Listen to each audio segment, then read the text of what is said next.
ఉగాది రోజున ఆచరించవలసిన ప్రధాన విధులు.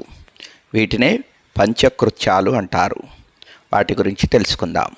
అబ్ధాదౌ తైలాభ్యంగం, నూతన వస్త్రాభరణ ధారణం, ప్రతిగృహం ధ్వజారోహణం, నింబకుసుమ భక్షణం.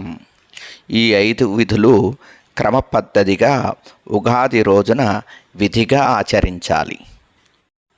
ఉగాది రోజున ఉదయాన్నే తైలాభ్యంగం, నువ్వుల నూనెతో తలంటు స్నానం చేయాలి.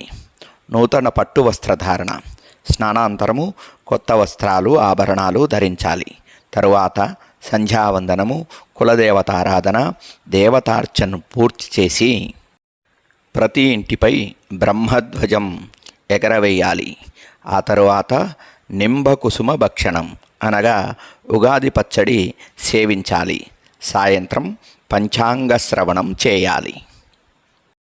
ఉగాది పచ్చడిని స్వీకరించే ముందు ఈ శ్లోకాన్ని చదవాలి. శతాయుర్వజ్రదేహాయ సర్వసంపత్కరాయ చ సర్వారిష్ట వినాశాయ నింబకుసుమ భక్షణం అను శ్లోకాన్ని చదువుతూ ఉగాది పచ్చడిని సేవించాలి.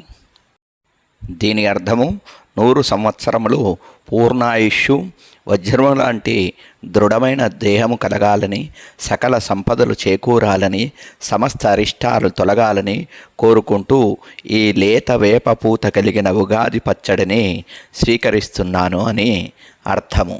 శుభం.